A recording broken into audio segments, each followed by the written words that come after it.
कहाँ के मांगल बाबू वा कहाँ के मांगल केश हे कहाँ के मांगल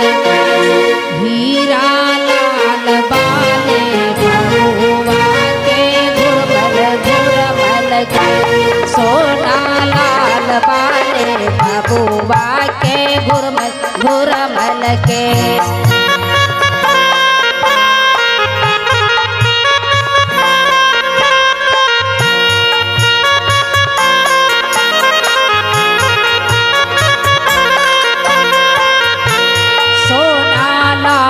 बाले बबुआ के घुरमल के हीरा लाल बाले बबुआ के घुरमल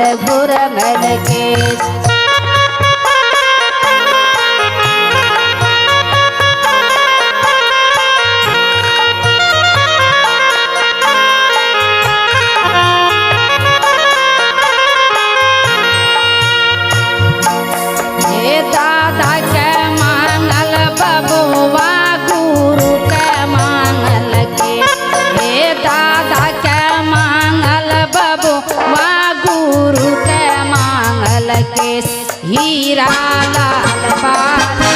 बबुआ के घुरमल सोना लाल बाले बबुआ के घुरमल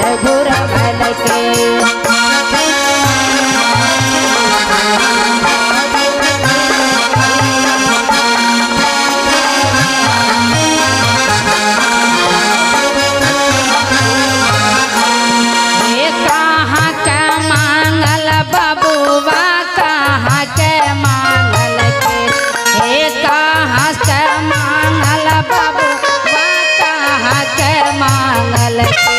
हीरा लाल बाले बबुआ के घुरमल के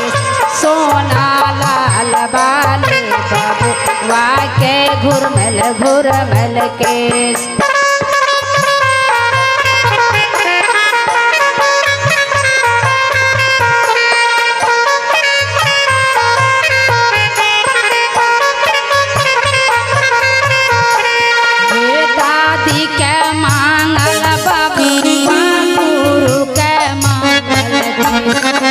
दादी के मांगल बबुआ गुरु के मांगल के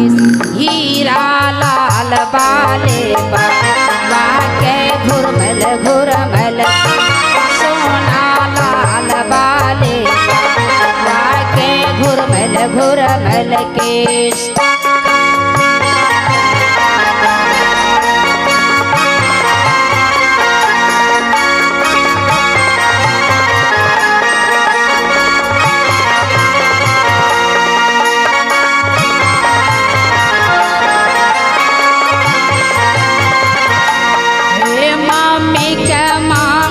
बबुआ पापा के मांगल के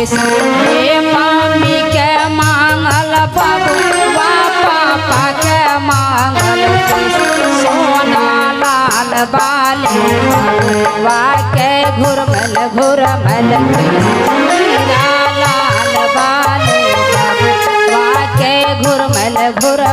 के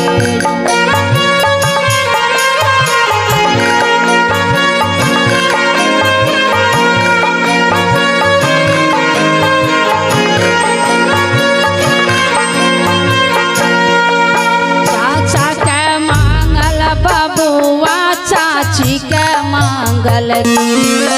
चाचा के मांगल बबुआ चाची के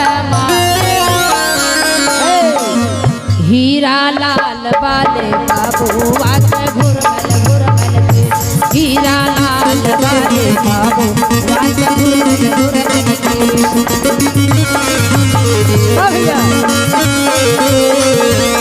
सोना लाल बबुआ के घुरमल हीरा लाल बाले बबुआ के सोना लाल बाले प्रेम से बोलिए सद्गुरुदेव की जय। मेरी बहन है, बहन की तरफ से 20 रुपये की दान है मालिक के दरबार में। फिर बहन जी की तरफ से 21 रुपये की दान है। बहुत बहुत धन्यवाद, बहुत बहुत साधुवाद।